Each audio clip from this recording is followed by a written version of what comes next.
ശബരിമല സ്വർണ്ണപ്പാളി വിവാദത്തിൽ നിർണായക വഴിത്തിരിവ്. സ്വർണ്ണപ്പാളി ബംഗളൂരുവിൽ എത്തിച്ചെന്ന് വിജിലൻസ് കണ്ടെത്തൽ. ബംഗളൂരുവിലെ ശ്രീറാംപുര അയ്യപ്പ ക്ഷേത്രത്തിൽ ആണ് സ്വർണ്ണപ്പാളി എത്തിച്ചത്. വിശദാംശങ്ങളുമായി VS അനു ആണ് ചേരുന്നത്. അനു, ഇപ്പോൾ ബംഗളൂരുവിലേക്ക് എത്തിയിരിക്കുകയാണ്. ഈ സ്വർണ്ണപ്പാളി എന്ന് പറയുമ്പോൾ അതിനിർണായകമായിട്ടുള്ള വിവരമാണ് പുറത്തു വരുന്നത്. ഇതിന്റെ കൂടുതൽ വിശദാംശങ്ങൾ എന്തെല്ലാമാണ്?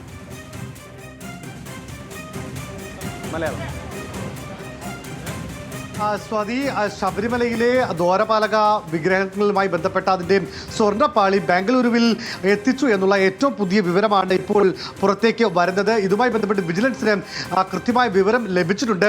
ഈ ശ്രീറാംപുര അയ്യപ്പ ക്ഷേത്രത്തിലാണ് ഇങ്ങനെ ഈ തരത്തിൽ ഈ 2019 ഈ പാളികൾ എത്തിച്ചത്. അവിടെ ഏറ്റവും പ്രധാനപ്പെട്ട കാര്യം, ഈ ശ്രീറാംപുര ക്ഷേത്രം എന്ന് പറയുമ്പോൾ ഉണ്ണികൃഷ്ണൻ പോറ്റി നാട്ടിൽ നിന്ന് ഈ പറയുന്ന നാട് വിടുകയും പിന്നീട് ബാംഗ്ലൂരിൽ എത്തിച്ചേരുകയും ചെയ്തു. അവിടെ ഉണ്ണികൃഷ്ണൻ പോറ്റി ജോലി ചെയ്തിരുന്ന ക്ഷേത്രമാണ് ശ്രീറാംപുര അയ്യപ്പ ക്ഷേത്രം. ഇവിടെ വെച്ചാണ് ചില കർണാടകയിലെ അയ്യപ്പ ഭക്തരും അല്ലെങ്കിൽ വ്യവസായികളും സമ്പന്നരായ വ്യവസായികൾ ഉൾപ്പെടെയുള്ളവരുമായി ഉണ്ണികൃഷ്ണൻ പോറ്റി ബന്ധം സ്ഥാപിക്കുന്നത്.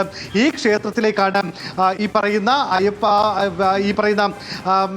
ദ്വാരപാലക പീഠങ്ങൾ പാളികൾ എത്തിച്ചത് എന്നുള്ളതാണ് ഇപ്പോൾ മനസ്സിലാക്കാൻ വേണ്ടി സാധിക്കുന്നത്. ഇതിൽ ഏറ്റവും പ്രധാനപ്പെട്ട കാര്യം, 39 ദിവസമാണ് ഈ പാളികൾ ശബരിമലയിൽ നിന്ന് കൊണ്ടുപോയ ശേഷം ഇയാൾ ഈ പറയുന്ന ചെന്നൈയിലെ സ്ഥാപനത്തിൽ എത്തിക്കാൻ വേണ്ടി വൈകിയത്. ആ സമയങ്ങളിൽ എവിടെയൊക്കെ കൊണ്ടുപോയി എന്നുള്ള അന്വേഷണമാണ് വിജിലൻസ് സംഘം നടത്തിയത്. അതിലാണ് ഇത് എത്തിച്ച ഒരിടം എന്ന് പറയുന്നത്.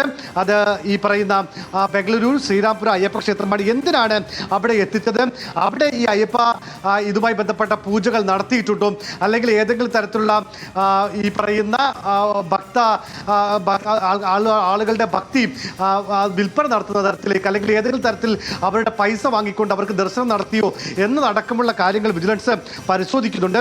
ഏതായാലും വളരെ നിർണായകമായ വിവരമാണ് ഇപ്പോൾ പുറത്ത് വന്നിരിക്കുന്നത്. അതായത് ശ്രീറാംപുര ക്ഷേത്രം 29/8/2019 ഇതുമായി ബന്ധപ്പെട്ട മഹസർ ദേവസ്വം ബോർഡ് തയ്യാറാക്കുന്നത്.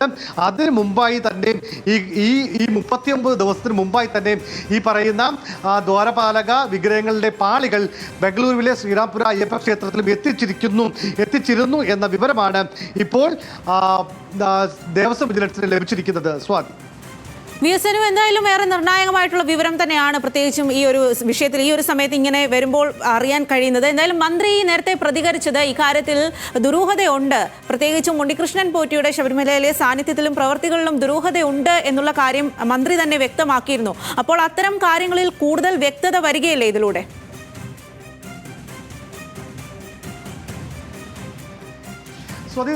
ഒരു കാര്യം, ഈ ഉണ്ണികൃഷ്ണൻ പോറ്റി എന്ന് പറയുന്നയാൾ വളരെ ദുരൂഹമായ ഒരു വ്യക്തിത്വമാണ് എന്നുള്ള കാര്യത്തിൽ സംശയമില്ല. നോക്കൂ, ഈ പറയുന്ന ശ്രീറാംപുര അയ്യപ്പ ക്ഷേത്രത്തിൽ പൂജാരിയായിരുന്നു, ജീവനക്കാരനായിരുന്നു. അതിനുശേഷമാണ് ശബരിമലയിലെ പൂജാരിമാരുടെ സഹായിയായിട്ട് ഇയാൾ ശബരിമലയിലേക്ക് എത്തുന്നത്. അവിടെ നിന്ന് വലിയ രീതിയിലുള്ള സ്വാധീനം ഇയാൾ ഉണ്ടാക്കുന്നു. അതായത് ദേവസ്വം ബോർഡ് ജീവനക്കാർ, പോലീസുകാർ, മറ്റ് അവിടുത്തെ ശബരിമലയുമായി ബന്ധപ്പെട്ട് നിൽക്കുന്നവർ എല്ലാവരുമായും ഒരു തരത്തിലൊരു ഇടനിലക്കാരൻ, അങ്ങനെയാണ് ഇയാൾ സ്പോൺസർ എന്ന് അറിയപ്പെടുന്നത്. അതായത് ശബരിമലയിലേക്ക് ആളുകൾ നൽകുന്ന കാണിക്കകൾ, അത് സ്വർണ്ണമായിക്കോട്ടെ മറ്റെന്തെങ്കിലും കാര്യങ്ങളായിക്കോട്ടെ, അതൊക്കെ എത്തിക്കുന്ന ഒരു സ്പോൺസറായി ഉണ്ണികൃഷ്ണൻ പോറ്റി മാറുന്നു. ഇത് ഇങ്ങനെ ഒരു ഉണ്ണികൃഷ്ണൻ പോറ്റി അല്ല, നിരവധി ആളുകൾ. ഇപ്പോൾ കൊല്ലത്തെ പ്രമുഖനായ അല്ലെങ്കിൽ ഒരു വിവാദ വ്യവസായി ശബരിമലയുമായി ബന്ധപ്പെട്ട് വലിയ തരത്തിലുള്ള കച്ചവടം നടത്തുന്നു എന്നടക്കമുള്ള ആരോപണങ്ങൾ ഉയർന്നിരുന്നു. ഒരു ഘട്ടത്തിൽ ദേവസ്വം മന്ത്രിയായ G. സുധാകരൻ അയാളെ ശബരിമലയിൽ നിന്ന് താൻ പടിയിറക്കുമെന്ന് പറഞ്ഞെങ്കിലും പിന്നീടും അയാൾ അവിടെ നിൽക്കുന്നു. കാരണം അവിടുത്തെ പ്രധാനപ്പെട്ട വഴിപാടുകൾ ഒക്കെ ഇവർ വർഷങ്ങളേക്ക് അവിടെ ഇത് ബുക്ക് ചെയ്യുകയും അവിടെ ഈ ബുക്ക് ചെയ്യുമ്പോൾ ഉണ്ടാകുന്ന എല്ലാ സൗകര്യങ്ങളും അവർക്ക് ലഭിക്കുകയും ഒക്കെ ചെയ്യാറുണ്ട്. അങ്ങനെ പല ഘട്ടങ്ങളിൽ ഇത്തരം ആളുകൾ, ഇടനിലക്കാർ, ചില അവതാരങ്ങൾ ശബരിമലയുമായി ചേർന്ന് പ്രവർത്തിക്കുന്നു. അങ്ങനെയുള്ള ഒരു ഉണ്ണികൃഷ്ണൻ പോറ്റിയാണ് ഈ തരത്തിൽ അദ്ദേഹം ജോലി ചെയ്തിരുന്ന ഇടത്തെ ക്ഷേത്രങ്ങളിലേക്ക് ഇത് കൊണ്ടുപോകുന്നു. അദ്ദേഹത്തിൻ്റെ ജീവനക്കാരൻ്റെ വീട്ടിൽ ഈ ദ്വാരപാലക പീഠം കൊണ്ടുവയ്ക്കുന്നു, സഹോദരിയുടെ വീട്ടിലേക്ക് മാറ്റുന്നു, അവിടുത്തെ ക്ഷേത്രത്തിലേക്ക് ഇത് കൊണ്ടുവരുന്നു. അങ്ങനെ ഒരു എന്താ പറയുന്ന ഒരു കച്ചവട ഒരു വസ്തുവാക്കി ശബരിമല അയ്യപ്പനുമായി ബന്ധപ്പെട്ട കാര്യങ്ങളെ മാറ്റുന്നതിൽ ഈ കൂട്ടർ പല കാലങ്ങളായി വിജയിക്കുന്നുണ്ട്, അവർ നടത്തുന്നുണ്ട്. അതുവഴി കോടിക്കണക്കിന് രൂപയുടെ കച്ചവടവും ഇടപാടുകളും നടത്തുന്നു എന്നുള്ളതാണ് വിജിലൻസിന് ഇപ്പോൾ ലഭിക്കുന്ന വിവരം.